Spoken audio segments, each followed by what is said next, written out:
I just wanted to say also that from my early days when Ernie Duffield was a commentator, then the Denman brothers took over, Trevor and Eric, and now the Peters have taken over. I promise you, when I think of what we've got, what we've had in KZN as commentators, compared, and I'm not slating the Pichiolas and the other people around the country, but these guys are something special. Yeah. You know how hard it is to call a race? Yes, I know. Yeah. I promise you, not for me. It was hard enough to find the winner, to judge which horses won, because we only went on jockey's colours, not on the number plot. But these guys are calling a race through the binoculars, and I mean, it's phenomenal. Yeah.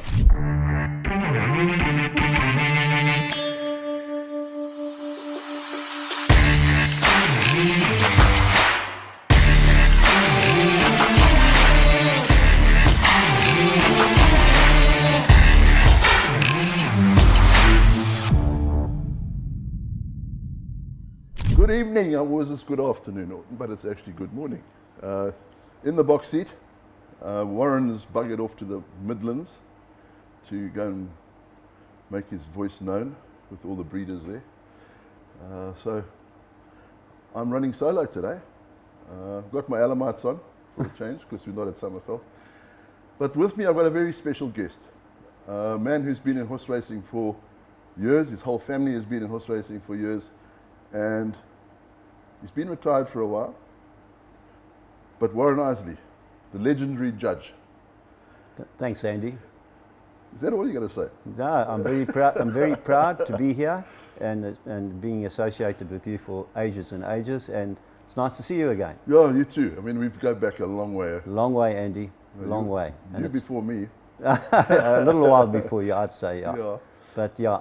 No, Warren, I mean, you and Colin Buckham and Harvey Topham, you were legends in those days in the judges' box. Yeah, we were. We officiated at Durban Turf Club, Clearwood, and in Scottsville.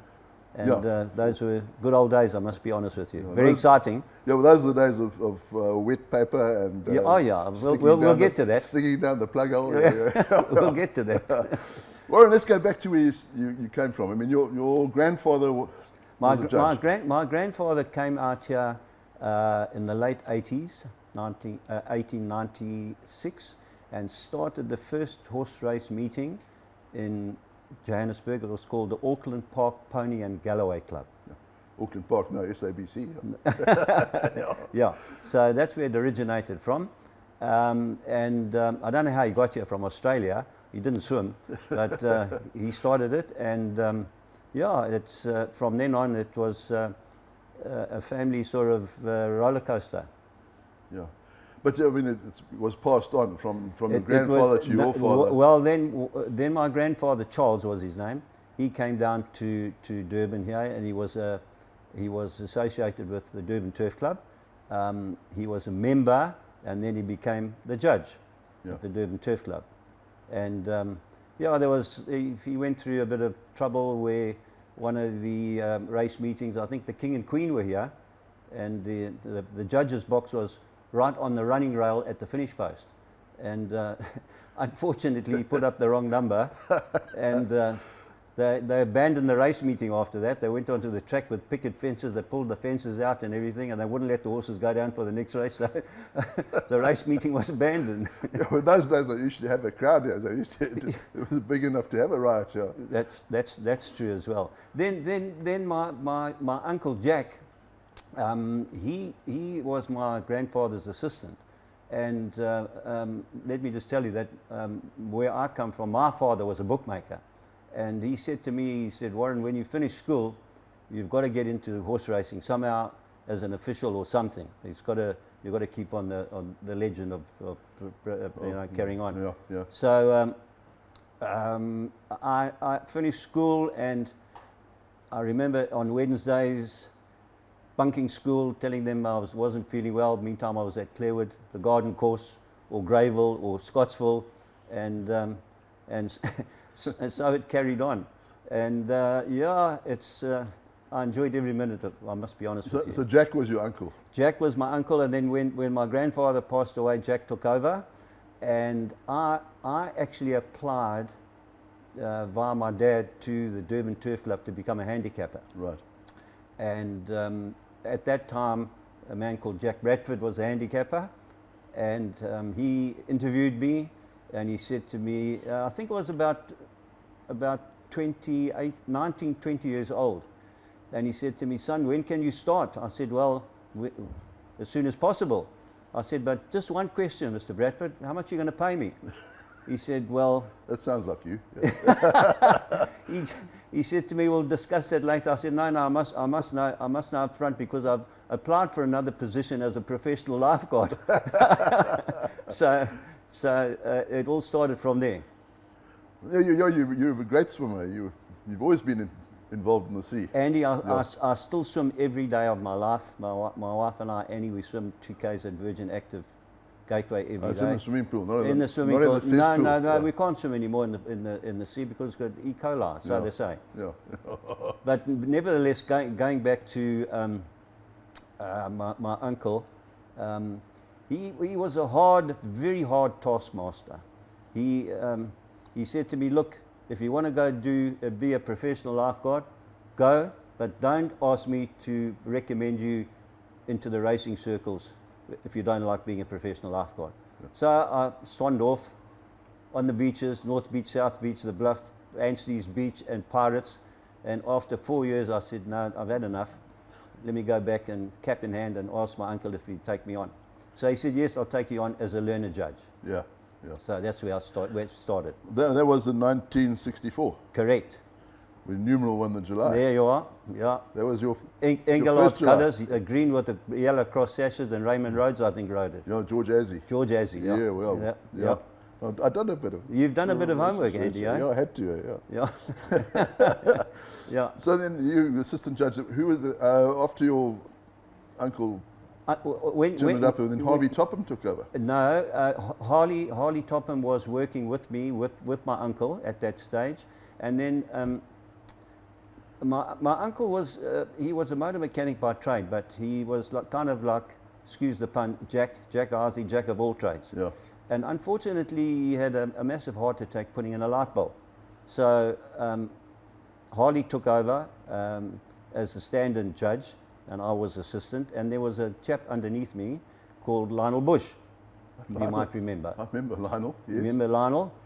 And then Harley used to work for Natal newspapers. And unfortunately, times when there was race meetings on Wednesdays, he couldn't make it. So the hierarchy who employed us at that stage was Durban Turf Club, PMB Turf Club, and Clearwood Park Turf Club. They said, look, we've got to have somebody permanent. So they asked me if I'd take over and be the permanent judge for Natal Racing. So of course I said yes. Yes. Yeah. So.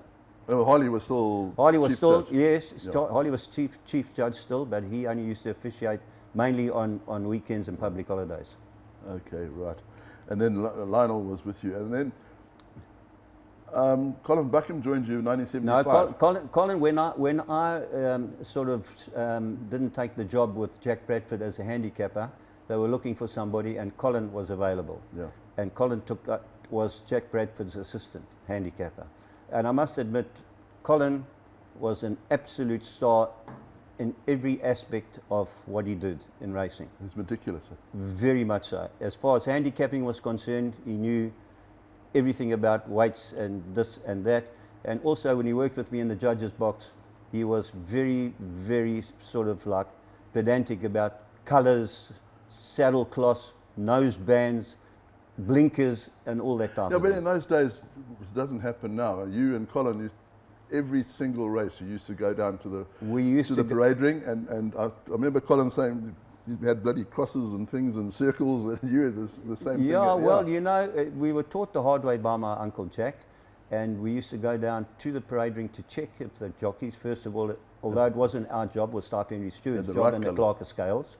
But the ruthless Jock Sproul was in charge in those days, and he was just like a Gestapo of note. Yeah. You know, if a jockey was late coming into the parade ring, he used to get fined. Yeah. And when the bell went for them to weigh out, they weighed out and they had to sit right there, don't go back in the jockey room, that type of thing.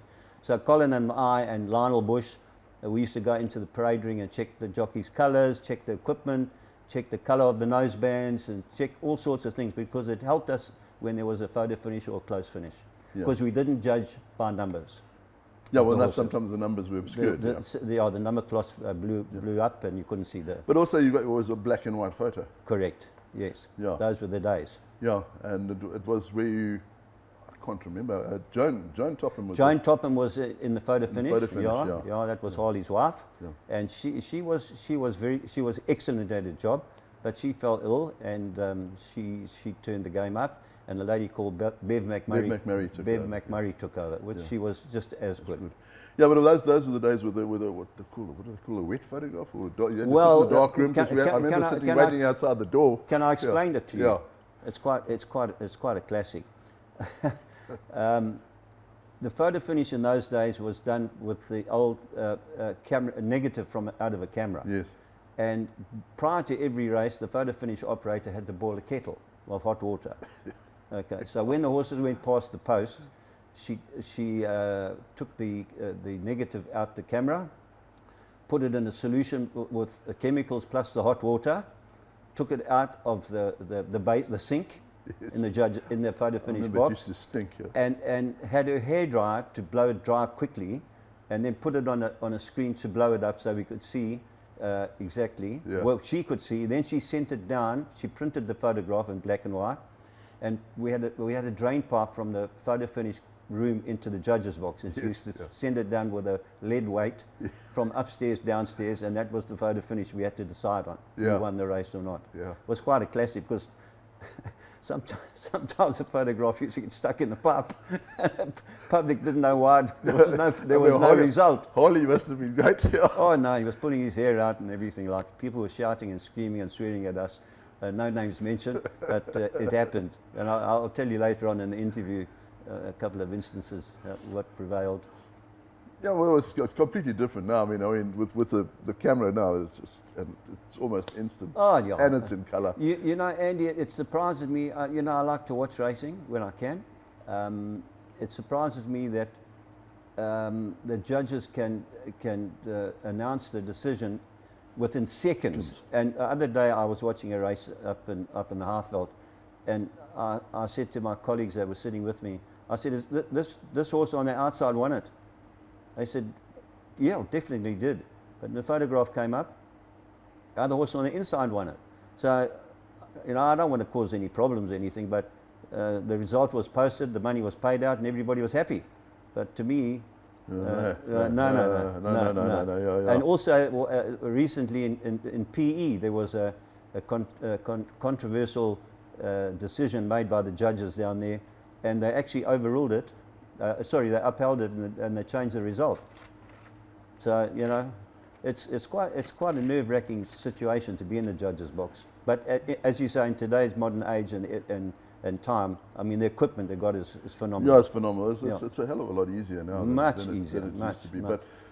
But I always find, okay, we go back to the old days, but you had to be more professional in your job in those days. Of course. Because that was the way it worked. Of course. There was no AI help or computer help. Or Not at all. You had to be a Not fay at all. with what was going on. And we were so professional in those. I'm not saying they're not professional now. They are. But I used to make sure that the photo finish operator, if possible on a Friday, if we were racing on Saturday, used to come and see if the mirror at Greyville was cleaned, and it was lined up with the camera, and if not, we had to get I forget the name of the guy, surveyor or someone, somebody in to come and check it out and make sure, because we couldn't understand. We did it one Friday, and we came on the Saturday, and there was and bear in mind, you don't judge off the mirror. That's just a help. It's just a help on the other side. On the other side. But looking at the photograph and looking at the photograph in the mirror, there was half a head difference in the mirror to the actual photograph. We couldn't understand why. And you know what we found out? The tanks from RDLR that came through the middle of the thing here, they couldn't get under the subway. Yeah. So they came through here, and with the force and everything, it just shook the mirror and disjointed the mirror from where it was. So that's what we found out. So that's why we had to do it every Friday or prior to every race day. That was the days when we still had tanks. Yeah, tanks. Yeah. Yeah. Can you remember those armoured vehicles? Yes, going through? yeah, That was the cause of it. And I remember at Clearwood they used to have those mirages used to come through and bomb stuff at sea, and we Unbelievable. couldn't hear a thing. Unbelievable. Yeah. No, those were the days. Warren, Yes. now we come to the 2000 El Picha Young Rake. Right, I'm ready for this. Everybody talks about that. Andy, What exactly happened there? I mean, because I think the big controversy was that it took so long to actually make the decision. Andy, it took us. Never mind what the hierarchy say, or the pundits or the punters say. It took us 11 minutes. Okay. Yeah. Because, and it's quite sad over 2,200 meters that you've got to split a decision like I had to do. Okay, my colleague in the box with me, my one colleague, Colin Buckham, he was adamant it was a dead heat. And I said to him, Colin and Lionel, I said, Colin, have a good look at it when we did receive the photograph, because we didn't have the right equipment like they've got today. But anyway, when the photograph did appear, the rule in the Jockey Club rule book said if there's a discernible difference between the noses, it's not a dead heat. Yes. And I can promise you right now, there was a difference. It was a hair's breadth between the two noses, but it wasn't a dead heat. So when I declared the winner, I think Anton Marcus rode El Picha and Kevin Shea was on Young Rake. I think 5 minutes after that, Harold Taylor, who was in charge of the Stipes and head of the Stipe Henry Stewards Board, that they phoned me up and he said, I've got Mr. Bernard Cantor on the line from the UK. Bring me that photo immediately. So I ran down, took the photograph to Harold. He was in the boardroom, and Harold put it on his screen and put it on the big screen, blew it up. He said, Warren, thanks very much. It's not a dead heat. El Picha won the race. So I was quite happy about that. Yeah. But even a couple of months ago, a couple of the so-called owners still having a go at me and teasing me. Except I must say that Kevin Shea was happy that he got beat. Well, I remember Kevin saying, he said, if Warren made the decision, I'm happy with it. That's exactly what he said to me, in fact, 2 weeks ago when I bumped him. Oh, okay. Yeah, so it's like a roller coaster, still carrying on.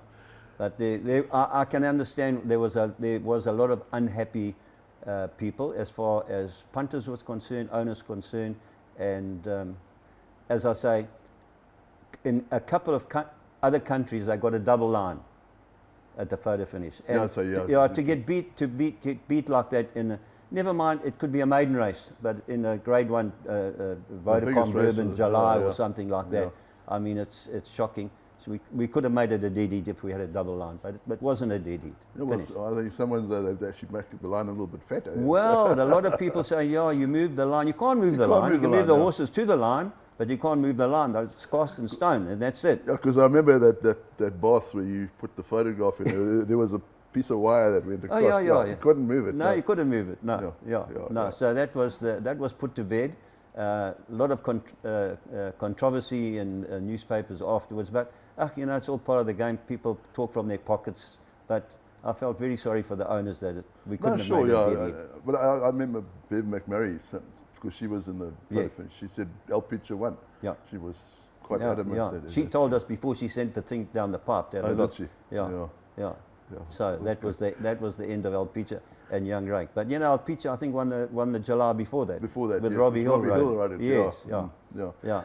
And but Shea didn't get his revenge, but he was Dance's daughter and Pocket Power. Yes. Yeah. And he was adamant he got beat on Dance's daughter. Yeah. He was adamant. He said, you got one back for me. Thanks very much. I said, no. Have a look. He said, I was adamant I got beat. Because I think Bernard Vaderhoof rode Pocket Power. Pocket Power, that's right. I still got the picture at home of them hugging and kissing each other. Shea was most happy. Kevin, all right. He's a card. Oh, God. Your father, there was other sort of controversial ones. You were assistant to your father in 1952, Mowgli and Radlington. Yeah. Well, that was my uncle's decision in those days. I was sort of like. But were you still standing at the bottom? Yeah, I was standing on a tomato box. Not upstairs. No, down there on the downstairs. Yeah. Because I remember I think Pat Aguilar told me, he said once there was a tight finish, and one of the punters kicked the tomato box out so the judge couldn't see the result. That's true too, and it was somebody that we all know very well. I can't mention any names. He's lucky he's still alive. Is he still alive? He's still alive, Okay. and he lives in Maritzburg. Oh gosh, I can tell you a few. I can tell another story if you want to hear one. Yo, keep going. At Clearwood, the garden course. Yes. Which I thoroughly enjoyed working there because it was like it was the garden course, and I think it was the Easter weekend. They had the Easter bonnet. Yes. And that we had the tower, which was the judge's box. It was a cylindrical tower. Ernie Duffield was at the top. The Roy Boy Parker and Dennis Hollard were below that. The bookmaker's dissemination, and then us, the judges, and then the start. So after the second race, there was a big crowd there. You know, all the women with their fancy hats on and everything. It was a lovely day, race meeting. There was a guy playing a banjo by the bookmaker. There were 22 bookmakers. Yes. 22. And they all used to stand. They went under the roof, under the umbrella. Yeah, unbelievable. Yeah. And there was a guy playing the banjo with a little hat on, playing the banjo down there. And everybody, well, the people, because we had to walk down, go to the parade ring, which was quite far away. Far away, yeah. And people saying, "Who's that bloke?" Who asked me? I don't know who he is. Anyway, he was there all the time. And it came to the main race, and just before they were going in the pens, there was like a rush from, I'd say, about 10 of this bloke playing the banjo's mates. And they just went from number 1 bookmaker to number 22. And they had suitcases, and they just put the money on this horse called Whirlaway. And we twigged on that was Steve Evenwell. I think Steve Evenwell was the trainer. Yeah. And they put the money on this horse just before it was going in the pens. Anyway, cut a long story short, the race was on, and 100 to go. Whirlaway was in front. I think, I might be wrong, but I think I am right that Rake Nevenhuis rode it. And on the outside came a horse called Dunny Dan, Joe Burns. And they got to the line, and I promise you, they went past Joe Burns in the last 100 meters made up 4 lengths, and he caught Whirlaway on the line. And same scenario. Wait. Now, at the judges' box at Clearwood, we used to take the numbers off a peg, 1, 2, 3, 4, 5, up to 18. They were made out of masonite. Yeah. So I said to my uncle, he said, "What do you think?" And Harley Toppin and my uncle, he said, "It's a dead heat." So I said, "Okay, give me the numbers." I can't remember the numbers, 1 and 2, let's say. So instead of my uncle taking the 1 and 2 at the same time, and show the public, because they're all looking up at the judges' box, like waiting. You know, there's no screen or television things, monitors you got today. He put number 1 up, like that. And, hey, the mob went mad. Then he put number 2 up, saying now it's a dead heat. So as he said, "Warren, hold this one." As he put it in the frame, it wouldn't go in because the mason had swollen. So he hit it, and it went out the frame. It went down hit some punter down the set. He said, "No, you go and fetch it."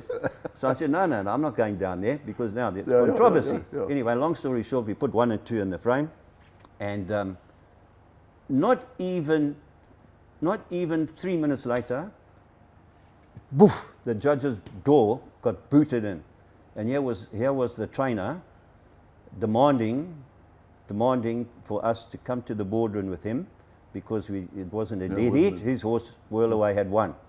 So my uncle, he's hot-headed and he was quite a character. He just said to him, "Would you please mind removing yourself from the judge's box, otherwise I will remove you." And he wouldn't move. So my uncle actually pushed him, and he went down the stairs backwards. And we had to call Jack Black, Taffy Jones in those days. He was Jack Black. He was a security guard. He had to come and remove all the people from the base of the judges' box before we could go proceed with the next race. But that was one of the funniest things, the most frightening thing I've ever had experienced in judging. Were you there when they had the riots at Clearwood? Yeah, I was there. What actually happened there? Oh, Andy, it was the same old story. You know, it's a hell of a long time ago. But there was some controversy about a result or something. I can't remember, or a payout, and it was like a protest march. I think the people went dilly there, But they were bloody ripped up picket fences and tried to stab horses. They went mad. They went mad. You know, because that area in those days, well, you know, it's not the best located, wasn't the best located racetrack area in the whole of the country, but you know, those was a bit rough and tough. Yeah. Near the bluff. Rough and tough from the bluff. Yeah. Yeah. Knew a number of people in the press box, some characters. Pat Aguilar. Oh. What a legend. Jack Ramsey. Oh. And what about Peter Knowles? Peter Knowles. Oh, no. You know, Andy, you bring up names like that. I've forgotten about those guys, but when you mention them now, characters, yeah, also. Scrivy. What's it? Scrivener, yeah. And yourself. Yeah, okay. Yeah, I'm the last man standing, no, you know that. I know you are. I know you are. But you know what? And he was the other guy that used to be with the Daily News. Is Stuart? No, not Stuart Ramsey, the other guy. He always used to come with his wife to the races. Oh, I can't remember his name. And no, he died recently. Colin Buckham's mate. I can't remember. Yeah, but no, Peter Knowles, you know, they and Pat used to get a ride with Buckham and I to Maritzburg, and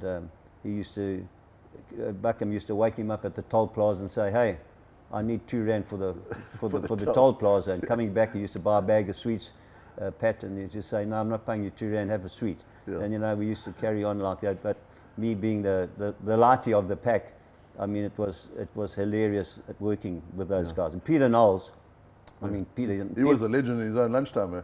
Yeah, I mean, after lunch, you couldn't get A or B out of the Oak. I mean, he was a good. He was sharp. He was he was sharp. Sharp as a razor. No, I remember he went missing once at Clearwood. I couldn't find him. Eventually, he was lying in the flower bed. Yeah, I remember that. Yes, in the canners, the flower bed. Yeah. Dug him out. Passed out. That was unbelievable. Unbelievable. And I remember it was here. I think it was the July meeting. He really came back fired up. And the chairman's wife was walking up and says, "Oh, Peter, how are you doing?" He says, "Bloody badly." And he put all his losing tickets down the front of her dress. You remember that? Yeah. They marched him off the course, put him in a taxi. The taxi got to the first corner, he jumped out and they came back again. Yeah. And didn't he fall down the steps here at Greyville? Yeah. He capsized going down, but he fell over backwards. Yeah. Oh, gosh, no. Yeah. Those are the characters. Ah, Jack English, another one. Yeah. He capsized it. No, it was Jack English. Jack English, It was Jack English, Jack, Shame, and Jack Ramsey, yeah. All legends, and Ramsey, Stuart and Muffy. You know, Andy, working with guys like that in those days was such an experience. I mean, it doesn't happen today because you know it's not as though everybody's at war with each other, but there's a lot of jealousy and things like that go on. And you know, I come now and then to my favourite race meeting is the Daily News 2000 in the Gold Cup. Yeah, I won't come to the July because of the crowds and this and that, but I watch. And I enjoy my racing still, but the good old days are gone. I must be honest with you. Yeah, I think you know when I think of a race, which will go down in my mind as one of the greatest finishes I've ever seen, was the 1972 Champion Stakes. I think there were 6 horses. I may be wrong, maybe 5, in full flight. William Penn, Mazarin, and I was officiating then, and over the last 150 meters, 4 of them, and I think Kingsguard, I might be wrong, Kingsguard was in there with Willie Klebb, Jaffe's colours. They were all 4 of them were a short head between them, and over the last 150 meters they all changed positions, and in full flight got up on the pole, and Raymond Rhodes rode it. Yeah. And in fact, I spoke to knowing I was coming to this interview, I got a hold of David Payne just to make sure. Oh, you spoke to him? Yeah. No, David and I still speak to each other quite often. And he said, that was in his mind, although he trained it, he said, undoubtedly one of the greatest horses this country's ever seen. Won 1,000, I ride up to any distance. But those days, the horses could do that. I mean, they used to warm up in the Newbury. Exactly. Which is 1,200. Yeah. And then go up. And so that to me, the 1972, and then also the first dead heat with Jolly Fire and Sea Cottage. I mean, I'll never forget that because I was a rookie in the box at the time. Yeah. And I mean, that 65,000 a strong crowd here. I mean, we'd put up the dead heat. I mean, it was phenomenal. Yeah, I know. Well, what Sea Cottage at 60 and Yeah, exactly. and Jolly at 48. Right. Yeah. John Gordon and John Robbie Gordon, Sibra. Yeah. Amazing, eh? I remember John Gordon apparently went over to England and he won the Oaks on a horse called Sleeping Partner, I think. That's it? Yes. Yeah. Yeah. And the jocks caught him in the sweat box and they locked the door. And then they kept on feeding him champagne through the... He came out. I remember the story. I remember. Oh, Andy, yeah. Good well, old. those are the days. I mean, I could go back to the old press box now. But the newspapers are dead. We used to have, Sorry, the guy I was trying to think of his name was Macmillan. oh, Richard. Richard Yes, Macmillan. Richard Macmillan. He was yeah. another guy. Oh, shame. He also Yeah. passed away. Yeah. Richard. Yeah. Last man standing. I'm a bit worried these days. No, Andy, you're looking good, boy. Don't worry about that. Yeah. Warren, yes. you're an owner now. Andy, Sort of. sort of. Look, they bent my arm to come in because of me and horse racing. Yeah. So between my stepson, Annie, my wife, and Etienne, Kid Colt, Yeah. in those days, he's had a lot of horses. He had good horses. Yes, he had some good ones. Yeah. Eldoriza, Camp Leader, all those horses. I said, okay, let's, and we bought a horse. Well, Canamaya got us a horse called Mr. O'Neill, Mr. O'Neill. Yeah. which we had a lot of fun with. I remember Del Pesh riding a few winners on him and saying, well, Warren, don't be too chuffed about it. He's not going to Hollywood. Yeah. Meantime, now But Del he won Pesh 5 races. yeah, meantime, Del Pesh is now Hollywood Bets. Not going to Hollywood, but he's there.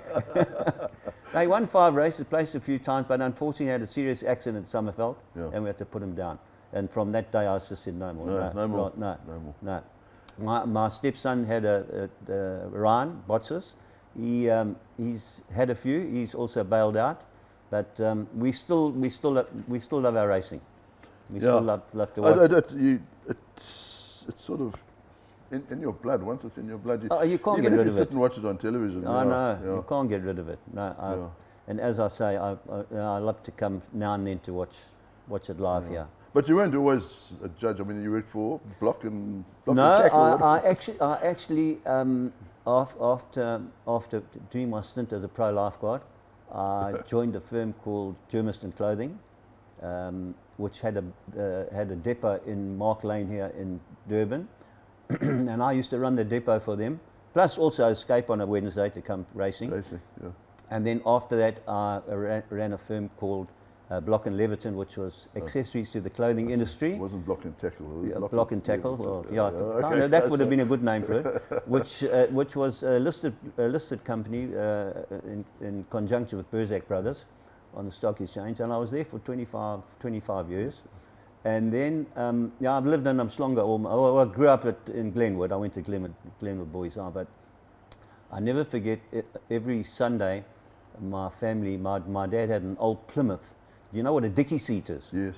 Yeah, so we used to set sail from Nicholson Road by Glenwood to the Oyster Box Hotel to go and visit my dad's good friend, Ken O'Connor. It used to take us 2 hours to get there from Glenwood. Well, Ken O'Connor's owned Yeah. days. So him and my dad were good mates. So we used to go out there and have a lunch, lunch for £1.50 in those days. And Ken O'Connor, I never forget, with his big grey beard, he said to me, my son, if you ever want to make money, you buy something in Umhlanga Rocks. He said, you won't go wrong. So I did listen to him, and I've been out there 58 years now in Umhlanga, and I'm a shareholder in a company called Seif Properties. My wife Annie and myself, and my stepson Brett Botsis is the licensee. So we run the show out there in Umhlanga. Yeah, I'm very happy. Yeah. And I always knew you because you're a natty dresser, though you had this fancy suit. And I used to come in my bucket out old things.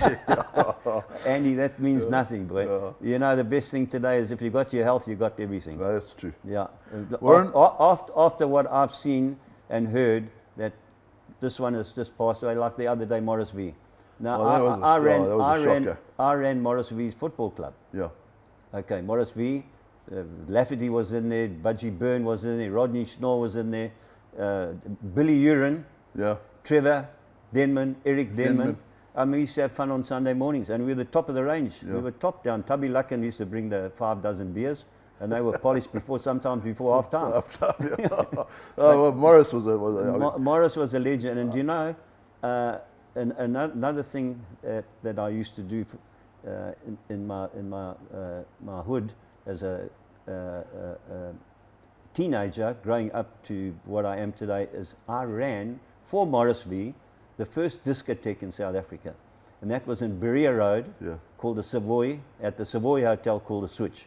Okay, and Morris's wife, Bernice, who I saw at the funeral the other day, she remembered me. I hadn't seen her for 60 years, but she remembered who I was. And Morris's wife had another hotel on the beachfront where Kid Colt, Etienne, he used to run that, and we used to say, hey, Etienne, the boys, look out, the boys are coming from here to there, get ready for them. But those were the good old days. I mean, you know, nothing like hard work. Yeah. I remember Morris had my biggest bet ever. It was, can't remember which July it was, but Pat Aguilar was Morris's big buddy. Yes, he was. Yeah, so I said to Agsy, listen, I want to bet on out of step in the July. Terry Ryan, Anthony Del Pesce was riding it. I said, I watched this I think it can nearly win. It was 33-1 or something like that. So I took a big plunge. I had 100 Rand on, which is about half my salary in those days. Well, I ran a dirty fourth. And that was the horses had me across the line. Morris's runner was on the line. He said, can you give us the 100? It doesn't happen today. No. But also with Out of Step, I was working for the Witness in those days, and I tipped it. And the bloke phoned the editor. He said, listen, fire this bastard. He doesn't know what the stuff he's talking about. It's amazing. You got to be careful. But it's like when I was in the judges' box working under the umbrella of Jockey Club and Durban Turf Club, Clearwood and Scottsville, and you know, you're not allowed to punt. No, you're not allowed to punt. And guys saying, well, Judge, what's good? I said, no, please, no, leave me alone, you know. Yeah. But you must know something. And they used to phone me up and say, please, boss, give us a winner and this and that. I said, no. No, you're a bunch of miserable bosses, because I remember trying to get Bucky to bloody give me a tip too. He said, no. Out. Shame. Shame. Warren, thanks very much for coming in. I appreciate it. Andy, it's an absolute pleasure, and thanks, and it's great to see you. Yeah. No, but it's good to get back to the old days. I mean, I promise you, I could sit here for ages. Yes. Yeah. I could sit here for ages, and I'm very impressed what I see in the chairman's box here. It wasn't like this in my day. It used to be a little one of those, what do they call those? The Wendy House. The chairman was. But you were lucky. You used to get invited. I don't get invited in there. On the odd occasion, Andy. Yeah. No, I just wanted to say also that. From my early days when Ernie Duffield was a commentator, then the Denman brothers took over, Trevor and Eric, and now the Peters have taken over.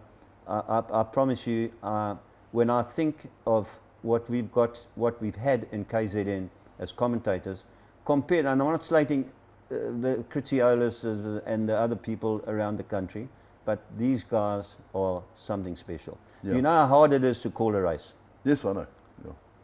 I promise you, not for me. It was hard enough to find the winner, to judge which horses won, because we only went on jockey's colours, not on the number class. But these guys are calling a race through the binoculars, and I mean, it's phenomenal. And you've got to say, Trevor Denman, I mean, he made himself worldwide. I think one of the greatest. I think he actually, he was one of the pioneers of modern commentating. Exactly. The youngsters would go ding, ding, ding. No. And he added some colour to it.